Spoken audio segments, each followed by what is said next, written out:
Olá!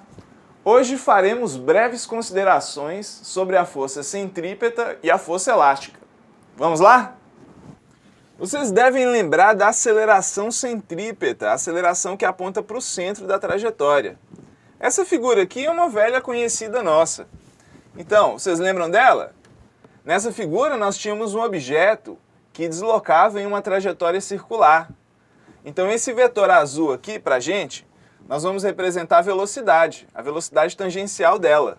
Ou seja, ela está deslocando nesse ponto, se ela saísse dessa trajetória circular, ela iria pela tangente, ela passaria no sentido dessa flecha azul, que representa aqui para a gente a velocidade. Essa seta vermelha, lembrem, ela representa o sentido do movimento. Esse sentido aqui é contrário ao sentido do relógio. Nós chamamos de sentido anti-horário. Então, nessa posição aqui, quando ela sai dessa primeira e vai para essa segunda, a velocidade nessa segunda já está para baixo. E a velocidade vai variando em sentido, não é? Aqui, por exemplo, a velocidade está para a direita. Aqui, por exemplo, já está para cima. Essa seta que eu coloquei aqui em rosa, ela representa uma força. Quer dizer, é necessária uma força para que você mantenha esse tipo de movimento, para que você altere a velocidade. Lembre que para mudar a velocidade, para alterar a velocidade, é necessário que haja uma aceleração. E aqui nós temos um objeto com massa. Se você tem massa e tem aceleração, significa que existe uma força resultante.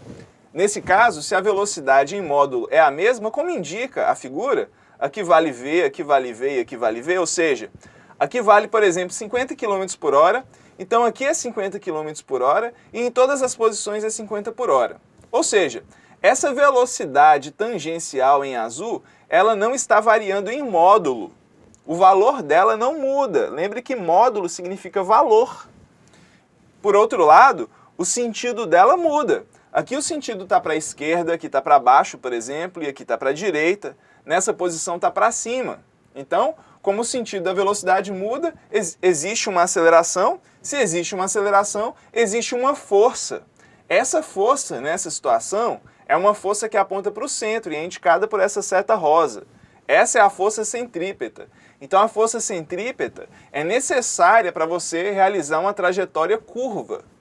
Ok? Vamos lá, vamos refletir os parâmetros. Velocidade em azul, em vermelho o sentido para onde ele desloca e em rosa nós temos a força resultante, que é uma força resultante centrípeta. Um exemplo é quando você vai produzir uma rotatória, vai produzir um movimento ao longo de uma rotatória.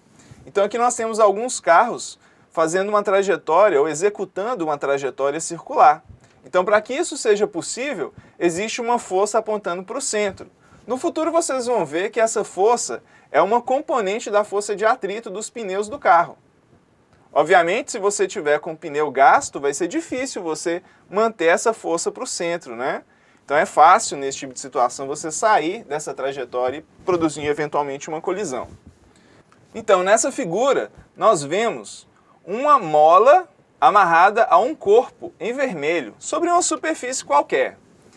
Bem, vocês devem imaginar que se eu empurrar esse bloco aqui para a esquerda, vai ser cada vez mais difícil empurrá-lo para a esquerda. E essa força está associada a essa mola. Esse tipo de força a gente chama força elástica. Então, quando você tenta empurrar o bloco para a esquerda, você está comprimindo a mola. Quando você comprime a mola vai exercer uma força sobre você no sentido contrário. Ou seja, essa força vai vir para a direita. Então, quando você comprime uma mola, cada vez é mais difícil você comprimi-la, à medida que você vai comprimindo. Ou seja, no início é fácil. Você exerce uma força pequena, consegue comprimir um pouco a mola. Mas à medida que você vai comprimindo, a força que a mola vai exercer contra você vai aumentando. E ela aumenta de forma proporcional, como vocês vão estudar no futuro. Tá? Então, cada vez mais que você comprime a mola, ela exerce uma força maior sobre você. E em sentido contrário, se você comprime para a esquerda, ela exerce uma força sobre você para a direita. E a recíproca é verdadeira. Se você resolver esticar esse bloco, ou seja, puxar esse bloco para a direita, você vai distender a mola, você vai esticar a mola. Cada vez mais que você estica a mola, é mais difícil você gerar um esticão adicional. Ou seja, à medida que você vai puxando esse bloco para a direita, se torna mais difícil você manter esse movimento para a direita. Ou seja, da mesma forma, quando você comprimia, a força de distensão, quando você puxa a mola para a direita, ela vai aumentando à medida que você estica ela cada vez mais. Ok? Então vamos fazer algumas pontuações. A força centrípeta, ela é uma força resultante que aponta para o centro da trajetória. Ela permite que o movimento descreva uma curva. Então é impossível você descrever uma trajetória curva sem a força centrípeta. A força elástica, ela é sempre contrária à força exercida em um objeto elástico. E ela aumenta à medida que você estica ou comprime mais essa mola, por exemplo. Então é isso aí. Até a próxima videoaula.